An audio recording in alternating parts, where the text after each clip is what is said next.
예, 그 움직여 시스템은 이제 온라인에서 정치적인 참여를 가능하게 만들 수 있는 방법이 없을까라는 고민에서 출발을 했고요. 개발 기간은 한 2, 3개월 정도 꼬박 좀 빠르게 한 것 같습니다. 현재 수준이 아주 완벽하다고 말할 수는 없는데 그래도 어떻게 보면은 국내에서 최초의 시도일 수도 있고요. 다른 분들도 또 많은 노력들을 하고 계시는데 그런 부분에서 여러 가지 좋은 정보를 공유해가면서 우리 사회 변화를 위해서 기여할 수 있는 그런 역할을 할 수 있을 것이라고 기대하고 작업을 하고 있습니다. 네, 간단하게 설명을 드리겠습니다. 일단 movenow.kr입니다. 주소가요. 접속 주소가 move.now.kr. 그래서 이제 움직이라는 이름을 가지고 이제 사이트를 제작을 했고 이 플랫폼은 여러 가지 이제 활용 가능한 그 측면을 가질 수 있도록 이제 플랫폼의 개념으로 이제 추가 개발이 가능한 형태로 만들어지고 있습니다.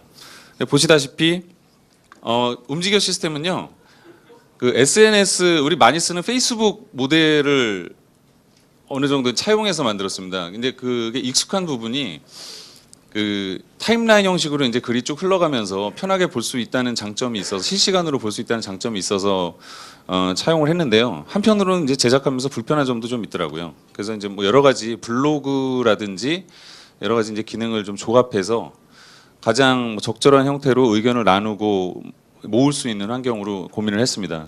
또 한 가지 중점은 보시다시피 글씨가 큽니다. 제가 몇 분하고 이렇게 얘기를 하는 그 과정에서 이게 글씨가 잘 안 보이면 그 너무 청년 세대만 집중한 시스템이 된다. 그래서 이제 중장년 이상의 세대를 그 고민한 그 폰트 크기를 적용을 했습니다. 크게는 지금 이제 로그인 안 한 상태에서 보면 채널 광장이 있고요. 채널은 지금 현재 시민혁명당에서 제공하는 콘텐츠가 보이는 공간입니다. 현재는 이렇게 그동안에 그 연습 작업을 하면서 올렸던 내용들이 이제 좀 보이고 있습니다. 광장 부분은 SNS 모델로 처음에 개발하면서 친구 신청 같은 기능을 처음에 했었어요.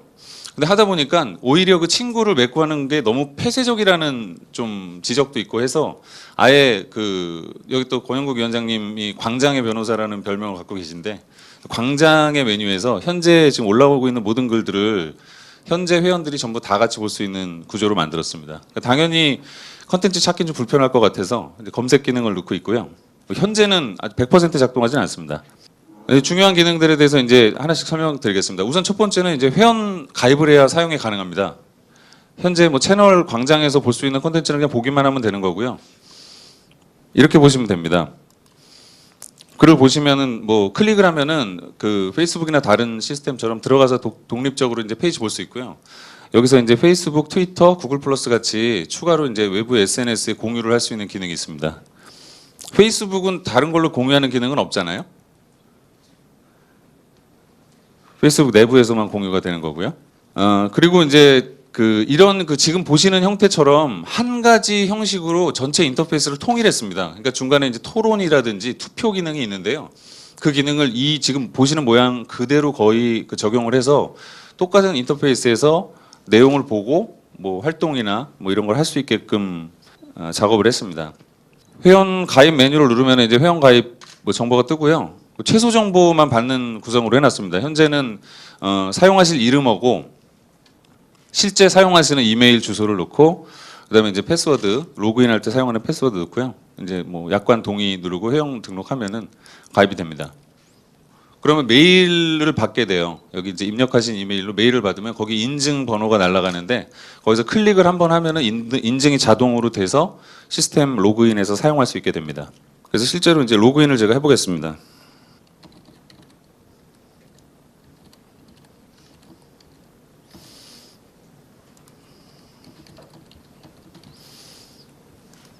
로그인을 하면은 메뉴가 좀 더 확대됩니다. 그래서 보시다시피 위쪽 메뉴에는 설정 부분이 있어서 비밀번호를 바꾸거나 아니면 탈퇴할 수 있습니다. 큰 건 아니고요. 여기는 이제 사용자 이름이 나오는 부분인데 자기 공간으로 연결되는 기능이고요. 여기 내방하고 같은 메뉴입니다. 채널과 광장은 마찬가지인데 로그인을 한 다음부터는 여기에 올라와 있는 글에 대해서 글을 이제 댓글을 달거나 추천을 하거나 찬성 반대를 할 수 있습니다. 제가 여기서 여기 이제 어떤 분이 올려주신 글에 대해서 댓글을 달겠습니다. 그러면 일단 급하니까 이 정도만 달겠습니다. 그럼 이제 댓글이 달리죠. 그럼 이제 여기 댓글에 대해서도 찬성, 반대, 뭐 추천 이런 것들 할 수 있고요. 이거는 뭐 일반적인 기능과 거의 유사합니다.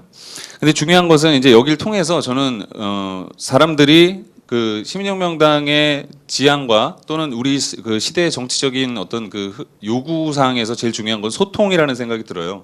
다른 사람들이 무슨 생각을 하고 있는지를 알 수 있는 공간이 필요했고 그게 이제 광장이 그 역할을 할 수 있을 거라고 생각을 해서 아주 기본적인 기능 수준에서 일종의 게시판이라고 보시면 될 것 같습니다.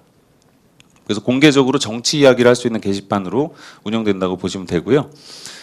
내방 메뉴에 가면은 제가 그 광장 같은 데서 본 글에 보관을 할 수가 있습니다. 여기 이렇게 보관을 눌러놓고 나면은 내 방에 가면은 제가 보관한 글을 별도로 이렇게 모아서 볼 수가 있습니다. 그래서 이제 클립 기능이 있고요. 그다음에 제가 쓴 글을 또 이렇게 묶어서 볼 수 있는 기능도 있습니다.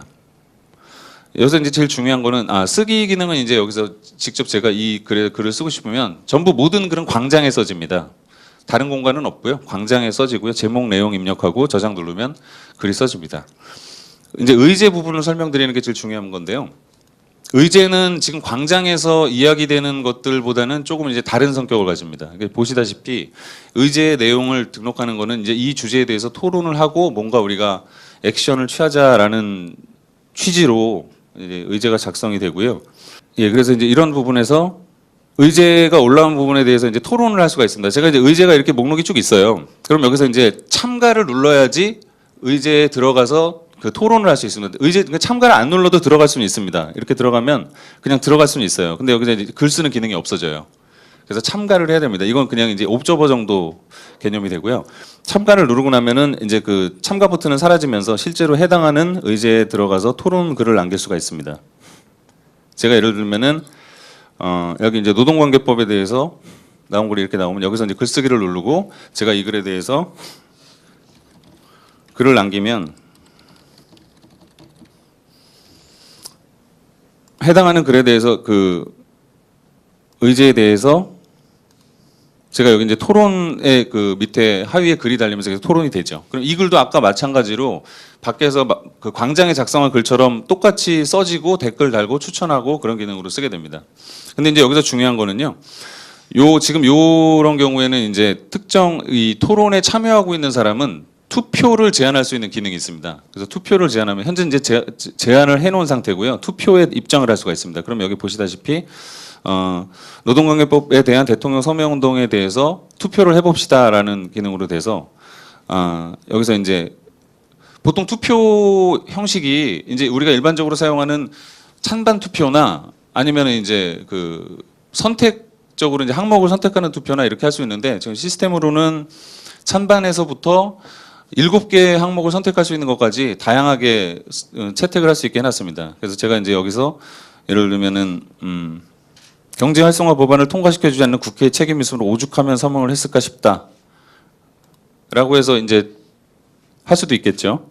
그래서 누르면 이제 투표가 됩니다. 근데 차마 하기에는 좀 망설여져서 일단 넘어가겠습니다. 그래서 이제 투표 기능은 들어가서 이제 할 수 있는데요. 이게 중요한 게 뭐냐면 이 온라인 플랫폼에서 핵심은 시민 스스로가 정치에 참여하는 형태를 구현해야 된다는 게 과제였고요. 그런 점에서 이제 제가 지금 일반 회원으로 들어간 상태에서 스스로 투표를 제안하는 기능이 있습니다. 그러니까 제가 토론 의안도 올리고 투표를 합시다라고 제가 제안하고 제가 관리자가 되는 형식이에요. 그래서 지금 이제 보시는 것처럼 이제 여기 위안부 협상에 대해서 어떻게 대응할까라는 부분에 대해서 제가 지금 이거는 뭐 제가 쓴 거긴 한데 제가 직접 투표 제안을 하겠습니다. 투표 제안을 이렇게 하면요. 투표 제목이 나오고 이제 이 부분은 외국의 독일에서 리퀴드 피드백이라는 이제 의사결정 시스템이 있는데요. 그 모델을 차용해서 이제 개발을 했습니다. 근데 그 현재 세계적으로 사용되고 있는 의사결정 모델들은 좀 단순화시키는 게 추세가 있습니다. 근데 단순화시키다 보면은 그 의사 반영 부분이 좀 불명확한 면들이 있고 그래서 이제 그걸 좀 더 정확한 어떤 기준에 의해서 관리할 필요가 있다는 판단을 해서 보시다시피 이제 투표의 시작 종료일 또 투표의 유형, 의결, 의사, 뭐 유권자 수, 뭐 인증 수준이랑 이런 좀 세부적인 사항들을 결정할 수 있게 했습니다. 이게 이제 투표 정책이라고 하는데요. 이제 이런 내용들을 저장해서 실제로 이제 중요한 정책들을 투표의 어떤 그 공신력을 가질 수 있게끔 하는 작업을 했습니다. 이제 여기서 뭐 주목해서 보실 부분은 아까 보여드린 것처럼 그 노동법 관련한 부분에 이제 투표가 있었잖아요. 이쪽에서 투표에 들어가 보면은 지금은 이제 1안, 2안, 3안, 4안 이렇게 이제 선택할 수 있게 돼 있습니다. 근데 제가 이제 투표를 좀 전에 그 위안부 협상 관련한 거를 제가 투표를 제안할 때 뭐 특별히 딴 거 지정 안 하고요. 여기다가 이제 1번을 이게 이제 이런 부분들은 앞으로 이제 프로그램상으로 좀 더 세련되게 만들어야 되는 건데요. 이제 현재는 이제 좀 개발 과정에 있는 부분들이 있어서 좀 이제 불편한 면이 있습니다. 1번을 하고 저장을 누르면 이렇게 해서 이제 1번 타입이 이제 찬반 유형으로 저장이 됩니다. 그래서 찬성, 반대, 유보 이렇게 골라가지고 의견 넣고 투표를 하면 투표가 됩니다. 근데 이제 제가 관리하는 입장이니까 이게 찬반 투표 말고 다른 종류로 하고 싶다. 그러면 여기서 제가 예를 들면 세 가지 항목 중에 선택하고 싶다. 그러면 이렇게 숫자를 누르면 그 해당하는 그 입력란이 뜨고요. 여기에 이제 미리 저장된 글을 세 가지 항목입니다. 이게 선택하려고 하는 거. 합의에 대한 전면 무효와 그다음에 이제 외교부 장관이 이의 제기해야 된다. 그다음에 불가역적이므로 그냥 참자. 이렇게 있다면 이걸 이제 저장을 하면요. 여기 보시다시피 이제 세 개의 형태로 초이스 골라서 투표를 할 수 있게 됩니다. 이걸 5가지, 6가지 항목으로 늘리면 그 개수만큼 늘어납니다. 현재 수준은 여기에서 이제 제가 예를 들면 뭐 전면 무효화를 원한다라고 하고